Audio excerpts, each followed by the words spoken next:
And what they're trying to do in Palestine is a blueprint for what they are going to do right across the world, in Venezuela, in Lebanon, in Iran, and in other places around the world. And if we don't stop it, stop the mode of the attack against the Palestinians, all of us will be affected. That's why we're unapologetic about our support for the Palestinians, because they fight a cause which affects all of us. The Israeli occupation government is escalating its aggression on the occupied Palestinian territories, killing and injuring dozens of Palestinians in Gaza and the West Bank every day, rendering the ceasefire pact as a cover for its crimes. This means that international solidarity and PDS need to keep up the momentum to help end the catastrophe of Palestine. To discuss that, I'm very much pleased to have with me Professor of Health Systems, Usuf Chikte from South Africa. He is coordinator of the Palestine Solidarity Campaign also in South Africa and is active in South African PDS Coalition and affiliate of the Palestinian-led PDS National Movement. Happy to have you in the program, Professor Usuf. The honor is mine, Osama, and I'm delighted to be able to speak to you. Thank you. Professor Usuf, Israel is using the Israeli occupation is using the ceasefire agreement that was signed in October last year in Sharm el-Sheikh in Egypt as a cover for its crimes and genocidal war against the Palestinians in Gaza, as it's killing Palestinians every day. Just yesterday, they set fire to an entire Palestinian family, Al-Masri family, killing the parents and therefore children. Now, how do you see this as an observer interested in the Palestinian situation, and when you compare it to the previous crimes by the occupation? Well, firstly, I think we must get our terminology and our words right. It's never been a ceasefire. It's never been a peace plan. It's never been a cessation of hostilities. They were thoroughly driven back.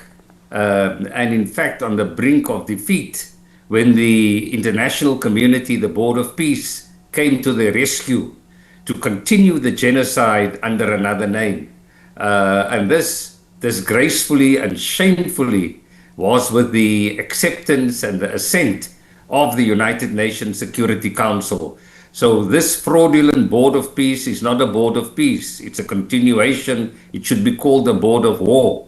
And those on it should be held liable in terms, in respect of the International Criminal Court, because the killing and the genocide has continued. But it's not only continued, and the difference now is that the genocide in Palestine, the genocide in Gaza, the occupation, the continued illegal occupation and the pogroms in the West Bank, and the continuation of apartheid in what is euphemistically referred as Israel 48, that continues unabated. What is different? The scale and intensity is different. The long period over which this is occurring is different. The impunity is different. The but the other difference is that they cannot hide it. Despite all the efforts to cover it up in terms of the mainstream media, the truth is being revealed, and no genocide, no Holocaust, no European Holocaust or Holocaust anywhere else in the world has escaped or survived the scrutiny of what is taking place and what is increasingly taking place in now.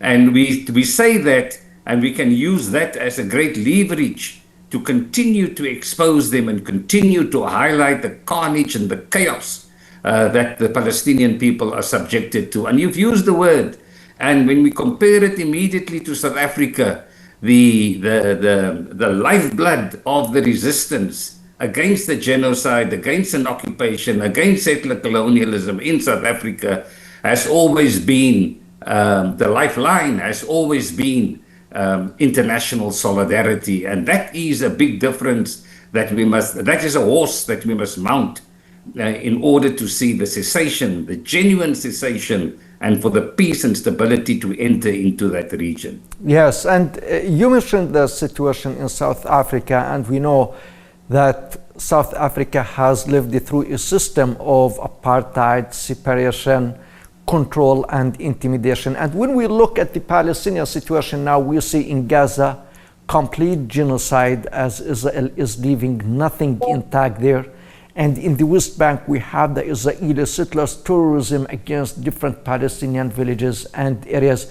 So if we try to draw a comparison between South Africa in the past and Palestine now, how would you describe it? How would you describe the situation here in Palestine? The comparisons are never exact. But you must remember, in South Africa, we've had about 400 years of colonialism. We've had centuries of settler colonialism. We had slavery. We had segregation. We had apartheid. And Palestine has been subjected to that 400 years of genocide and settler colonialism and racism and apartheid and a reduction to landlessness over a period of 70 to 80 years, 76, 77 years now. So the concentration of all of that over a shorter period of time has increased the horror that has been inflicted on the Palestinian people. So you have a combination, as I've said, a genocide in Gaza, the pogroms and the dispossession, the continued dispossession, the illegal occupation in the West Bank and East Jerusalem, and the apartheid in the rest of the territories miscalled Israel. So it's over a shorter period. But the difference is that, it always seemed impossible. 400 years and 80 since apartheid was established in South Africa legally in 1948, the same year that Israeli apartheid made it seen in the Middle East and in the Far East and in West Asia, sorry. And so what we have seen, and it always looked impossible, that the Cronian laws, the fascist jackboot on our necks, in the 60s especially, where organizations were banned, people were exiled, and we were hauled in front of, our leadership was hauled in front of courts. It looked as if the lights went out of South Africa. And it was a very difficult period. Nobody would have imagined that in 1994, there would be a change. There'd be a change and there'd be a difference, and we would abolish at least the legislative forms of apartheid. So I think that the difference, the parallels are stark, and we can debate further that although we say it's an apartheid by Israel on the Palestinians, but we must remember apartheid is not the ceiling. Apartheid is one of the foundations upon which the oppression and exploitation is being built. Yeah. You mentioned that a big change happened in 1994 and the apartheid system fell down in South Africa. But the situation in the 90s, the international balance of power was different compared to what we have now, as we see the American administration is fully backing the Israeli colonial regime. The European governments speak, but they don't act in order to stop genocide and end the Israeli occupation. And the Palestinians' power remains limited. We are living like in a cage, all the borders are closed. It is a tightened siege. So do you think that it would be feasible for the Palestinians to realize their regime of freedom and to end this colonial regime perched on their hearts? Yes, of course. Everything, it looks impossible until it's done. The occupation, the Nazi occupation of France, looked permanent. And when the Germans were running riot in the Second World War, it looked permanent. It looked bleak. And when the Americans were in Vietnam, it looked permanent. It looked as if it's impossible to do. During colonial times, it looked impossible. It looked as if we will never get rid of European colonialism. But if you compare it to South Africa, the situation, of course, is different. And it wasn't much different. The difference now is that the desperation of the empire, of the colonial world, of the American regime, they've run out of ways in which to maintain their grip on the entire West Asian region. And that is why they need to prop up Israel even more, because Israel is the garrison state in the region. And they are single-minded in securing their base there in order to plunder and pillage the region. But, you know, the Americans were humiliatingly defeated in Vietnam. They left Vietnam on their planes in disgrace.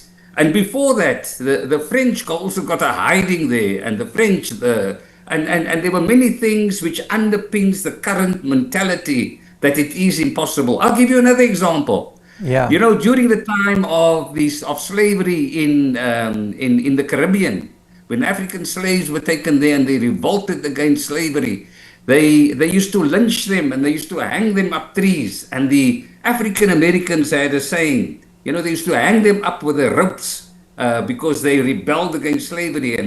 And the slaves had a saying, time is longer than rope. And that is so important, that no injustice will be able to continue. In South Africa, Desmond Tutu in the 1980s drew from his Christianity in the Bible when he said, "We are prisoners of hope, and we will never surrender to the despair and the hopelessness that those who are oppressing us and were trying to inflict that despair amongst us. We will never surrender to that. So we are prisoners of hope. We are caged in. We are caged in that hope, and we will see to it that we will do everything in our power." Now, you know, there are many other differences that we can highlight between and similarities, and let's get to that during the course of our discussion. Yes. And Professor Usuf, what gives the people hope is the international solidarity with the people and their cause, and the demonstrations that we see in the UK, in all of Europe, in the States, in South Africa, around the world, in support of the Palestinian people, criticizing the Israeli occupation crimes. But how do you view the solidarity momentum today? And do you think that it's going to come with real action that would pressure international governments and parliaments to press Israel to stop its crimes and start like thinking of ending its occupation for the Palestinian land? Sure. Ending its illegal occupation of Palestinian land. So that international solidarity is very important. You know, and that international solidarity is gaining momentum. That international solidarity is gaining such momentum that the Europeans and the Americans and all the supporters of the Israeli regime must change the rules. They change the rules in terms of freedom of expression, freedom of assembly, and freedom of association. They're becoming more, they know that the tide is turning. There's generations of people, but people across generations are supporting. It's impossible to ignore the atrocities that are being committed against the Palestinians, and that is being done largely through social media. And you see increasing numbers of youth, even in metropolitan Europe and in the United States. They are not supporting mindlessly the Israeli regime because the narrative that they are producing, that the Hasbara is producing, is falling apart. You cannot stop the flood of truth coming from the phones of people, coming despite the tight grip that the media has in controlling the narrative. That you cannot stop that. So there is a tsunami of change amongst people across the world. And you know, if you must compare it to South Africa, In South Africa, it was a similar thing. The portrayal of the native population as barbaric, as demonizing the native population, the tarnishing them with extremism, tarnishing them, and we can go into that narrative and accusing us of wanting to drive those classified as white into the seas. All those myths have been demolished through struggle, through solidarity, and which is increasing. I want to give you another example Yeah. of what is happening. Yes, please. The international solidarity starts in South Africa, started with the frontline states, with the states surrounding us, poor countries, whose people supported us, or whose people insisted that the governments support the population in South Africa in the fight against apartheid. Now, we need and we have the support of the people around Palestinians in West Asia, across right around the countries. And we need to ensure that that support goes to the policies of the governments of those frontline states around Palestine, just as we had in South Africa. So that is an important objective that we must pursue, that we must translate the support into action. In Europe, the same thing. The support that we have in Europe must be translated into meaningful, impactful decisions to change that. And that is the difference. We must maintain that support, that international solidarity, which is a shield against the crimes of humanity that Israel, with the complicity of the United States, is committing.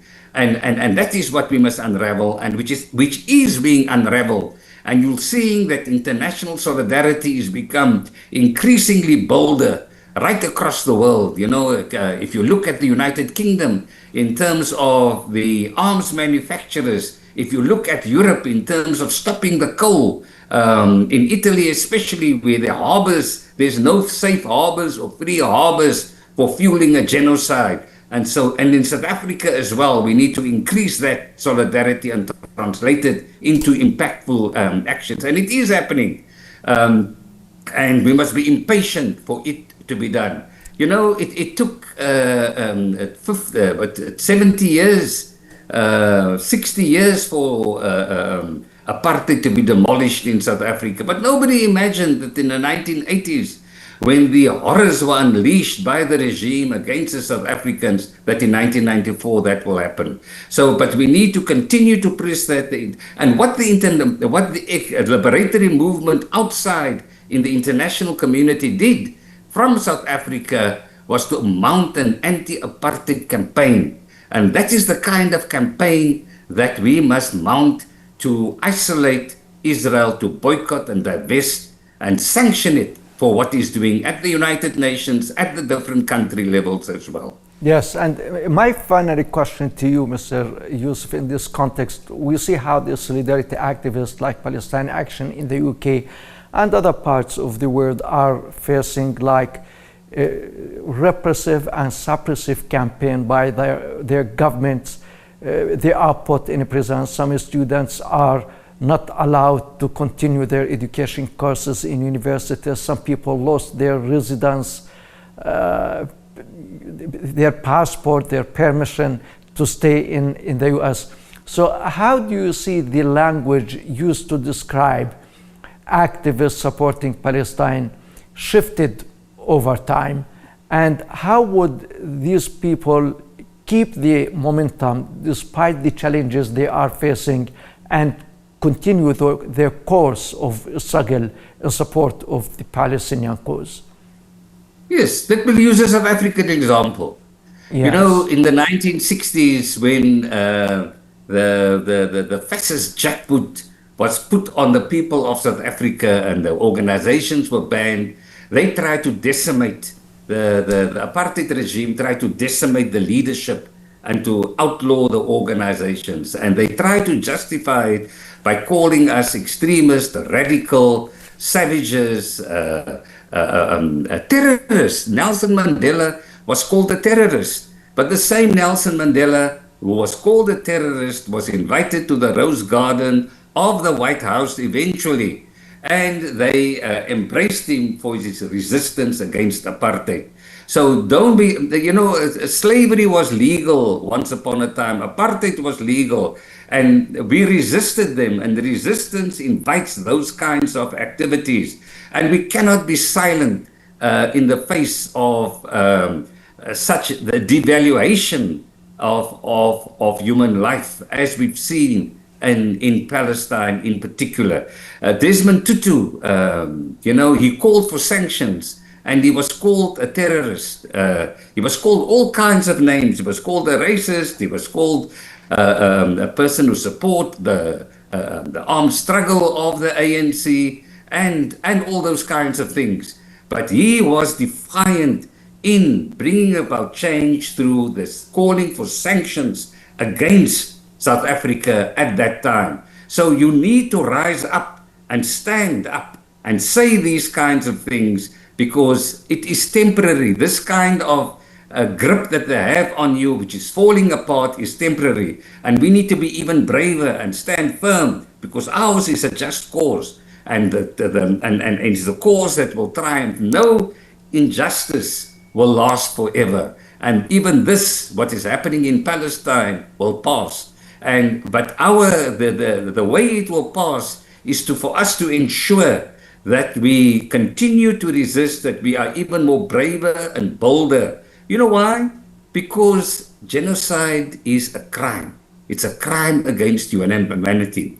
And what they're trying to do in Palestine is a blueprint for what they are going to do right across the world, in Venezuela, in Lebanon, in Iran, and in other places around the world. And if we don't stop it, stop the mode of the attack against the Palestinians, all of us will be affected. That's why we are unapologetic about our support for the Palestinians, because they fight a cause which affects all of us. So it will happen, and we must become braver. Desmond Tutu said, if you're silent in the face of an injustice, then you're complicit to it. And the other thing is, besides complicity, the reason why colonial regimes could last so long is because people collaborated with them. And one of the things that we fought very hard, and it came right in the end, is we always ensured that we have the unity of the land, the unity of the people, and the unity of the resistance. And you don't compromise on that at any level. I'll stop there. It has been a great pleasure having you in the program, Professor Usuf. Thank you very much for your time and for your effort. Thank you. We have revolutionary optimism that we will triumph against the injustices perpetrated against the Palestinians, and we give you our solidarity. Thank you. Thank you. Thank you. Thank you. Thank you very much. And ladies and gentlemen, thank you very much for watching, and from you, Sam and Azal, have a nice time.